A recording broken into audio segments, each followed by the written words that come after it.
नमस्कार, आप देख रहे हैं 4 PM। मैं हूं आपके साथ सिमरन। गुजरात में हुए कई 100 करोड़ रुपए के पूंजी घोटाले में अब एक चौंकाने वाली जानकारी निकल के सामने आ रही है।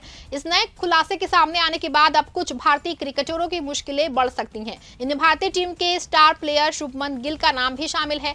इस जानकारी के सामने आने के बाद अब शुभमन गिल से भी पूछताछ होने की संभावना जताई जा रही है। दरअसल इस पूरे घोटाले में बीजेट ग्रुप का नाम जो है वो सामने आया है। इसके मालिक भूपेंद्र झाला को गुजरात की सीआईडी क्राइम ब्रांच ने बीते दिनों ही मेहसाणा से गिरफ्तार किया था। इसके बाद सीआईडी क्राइम ब्रांच लगातार भूपेंद्र झाला से पूछताछ कर रही है। अब इसी पूछताछ के दौरान कुछ नए खुलासे हुए हैं। सीआईडी ने इस घोटाले को शुरुआत में 6000 करोड़ रुपए का माना था, लेकिन अब जानकारी जो है वो निकल के सामने आ रही है कि ये घोटाला जो है 6000 करोड़ का नहीं है बल्कि करीब 450 करोड़ रुपए का है।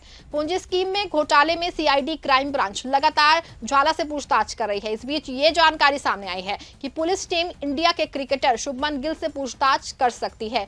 सिर्फ शुभमन गिल ही नहीं बल्कि इसके अलावा 3 अन्य क्रिकेटरों के नाम भी सामने आए हैं। सूत्रों की माने इस मामले में अब तक एक भी निवेशकर्ता पुलिस के सामने नहीं पहुंचा है। भारतीय क्रिकेटर शुभमन गिल का नाम गुजरात की कुछ स्थानीय मीडिया में सामने आया है, इसके बाद ये खबर फैल गई है। वहीं सूत्रों का कहना है कि आरोपी भूपेंद्र झाला के सीए से सख्त पूछताछ में क्रिकेटरों के नाम सामने आए हैं। इसके बाद जांच इस दिशा में शुरू की गई है। सीआईडी क्राइम का शुरू में अनुमान जो था कि ये घोटाला जो है वो 6000 करोड़ का है, इसीलिए इस पूंजी स्कीम की रकम पता लगाने के लिए अलग अलग टीम का गठन किया गया। हालांकि अब तक सीआईडी क्राइम जो है वो इस पूरे घोटाले को 450 करोड़ रुपए का ही मानकर जांच में जुटी है। बीजेट ग्रुप के मालिक भूपेंद्र सिंह झाला इस वक्त 7 दिनों की रिमांड पर है।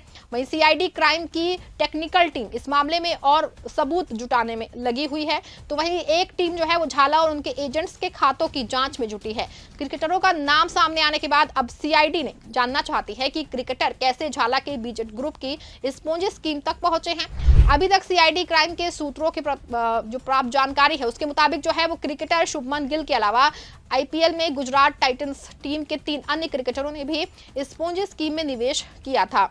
इन खिलाड़ियों के नाम सामने आने के बाद अब सीआईडी क्राइम ब्रांच आने वाले दिनों में शुभमन गिल समेत इन सभी खिलाड़ियों को समन भेज सकती है और इन्हें पूछताछ के लिए भी बुला सकती है।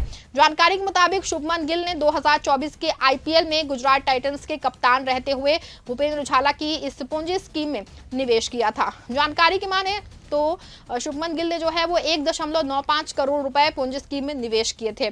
उसी वक्त अन्य साथी खिलाड़ी क्रिकेटर मोहित शर्मा, राहुल तेवतिया और साई सुदर्शन ने भी छोटी रकम पूंजी स्कीम में निवेश की है। इन सभी के नाम सामने आने के बाद अब सीआईडी क्राइम ब्रांच के सूत्रों का कहना है कि एजेंसी ने शुभमन गिल समेत सभी खिलाड़ियों से पूछताछ करने का ठान लिया है, क्योंकि पूंजी स्कीम के कथित मास्टरमाइंड भूपेंद्र सिंह झाला ने पूछताछ में स्वीकार किया है कि कथित तौर पर इन क्रिकेटरों द्वारा किए गए निवेश को वापस नहीं किया गया है। शुभमन गिल इस समय भारतीय टेस्ट टीम के साथ ऑस्ट्रेलिया में है, जहां पर बॉर्डर गवस्कर ट्रॉफी खेली जा रही है। इसीलिए खिलाड़ियों के लिए समन कथित तौर पर आगामी दिनों में जारी किए जाएंगे। वहीं इस बीच बयान के लिए क्रिकेटर मोहित शर्मा से संपर्क करने के सीआईडी क्राइम के प्रयास जो है अब तक असफल रहे, क्योंकि क्रिकेटर ने सीआईडी क्राइम को अब तक कोई जवाब नहीं दिया है। ऐसे में शुभमन गिल के भारत लौटने के बाद अब इस मामले में बड़ी कार्रवाई हो सकती है, क्योंकि सीआईडी क्राइम ब्रांच गिल के वापस भारत आने पर ही इन क्रिकेटर्स से पूछताछ करते हुए उनके बयान दर्ज करा सकती है।